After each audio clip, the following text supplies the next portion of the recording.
People ask me all the time what I mix Total ISO in. Honestly, I mix it with everything.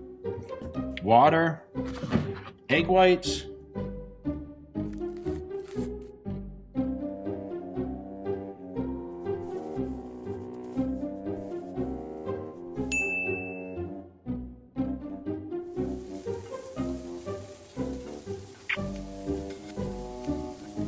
What the Jay? Capone, Daisy.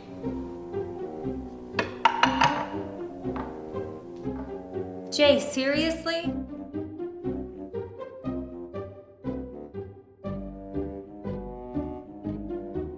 Don't. Hi guys, Dave Max 6. We are back at Fit Club Las Vegas, and I have the great pleasure to have Peyton today, who's doing the USA in just 1 week. Peyton, welcome to Muscle Beach TV. Thank you. So Peyton, I want to talk to you a little bit. You're one of Jay's ambassador. You're part of Team Cutler, correct? Yes. How long have you been a part of the Team Cutler? I believe I was one of the first ambassadors that joined the team. Yeah. It's a good one.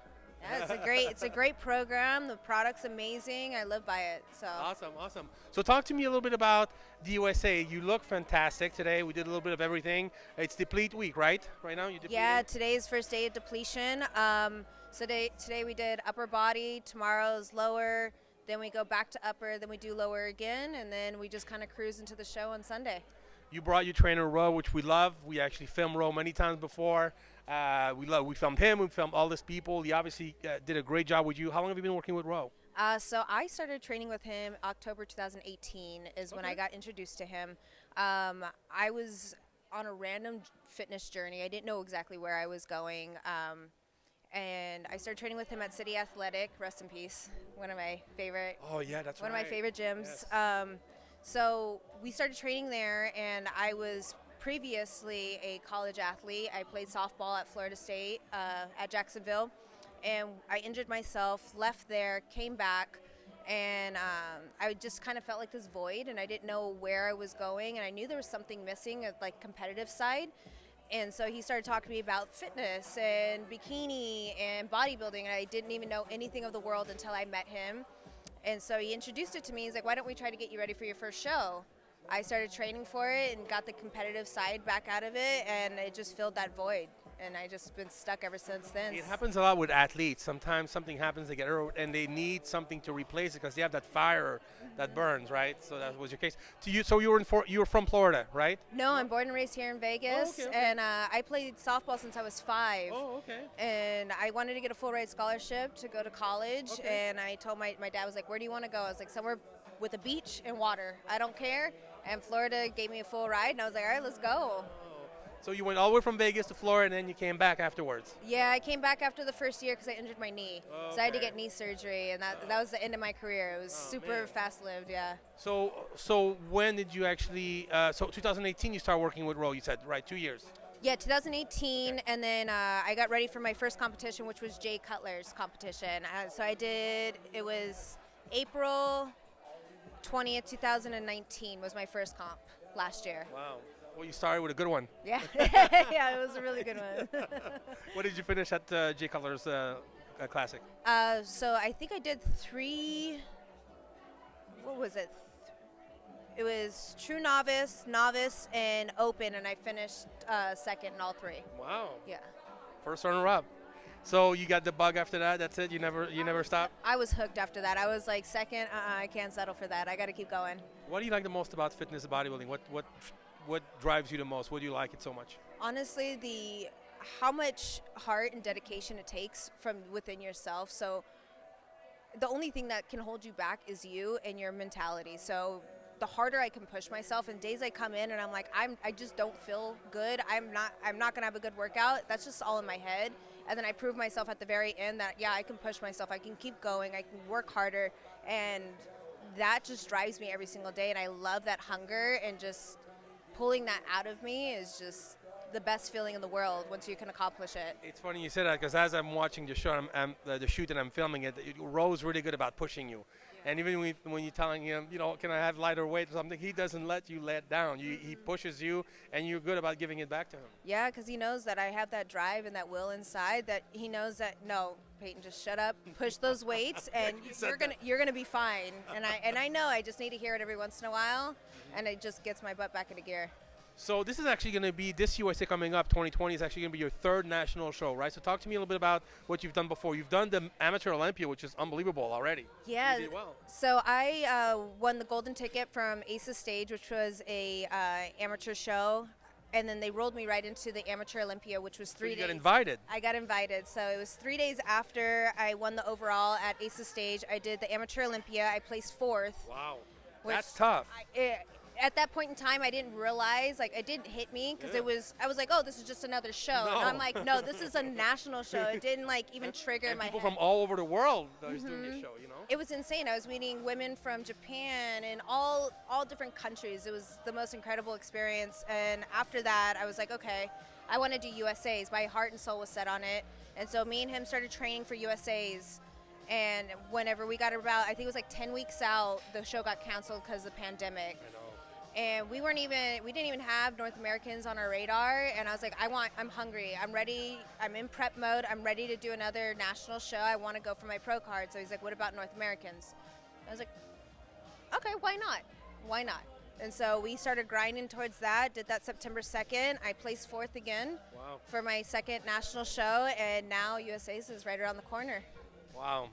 Yeah, it's really too bad that they don't have the USA in Vegas because you wouldn't have to go anywhere. It's your hometown, and now you have to Arizona, which isn't so far. At least there'll be a crowd. Everyone I interview, I think they're very grateful. Whoever's doing the USA, the Olympia, they're glad that at least there'll be a crowd. There'll be people cheering for them because I can't imagine competing with no one in the audience.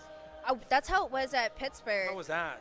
It was really weird. Honestly, you walk out there on the stage and it's just really quiet. All you can do is hear the competitors in the back, and that's about it. And it's terrible. It didn't really have that vibe and that feel of like, okay, I'm here on stage. I'm ready to go and perform and showcase.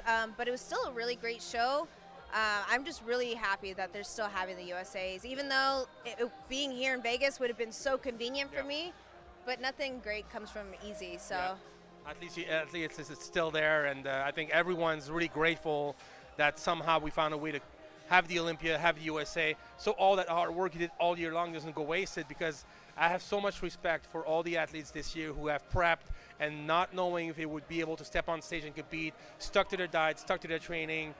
It takes a lot of peer to do that. It mentally and physically, it took a lot, especially not having a gym to work out in, and I just had to MacGyver my way through workouts. What did you do?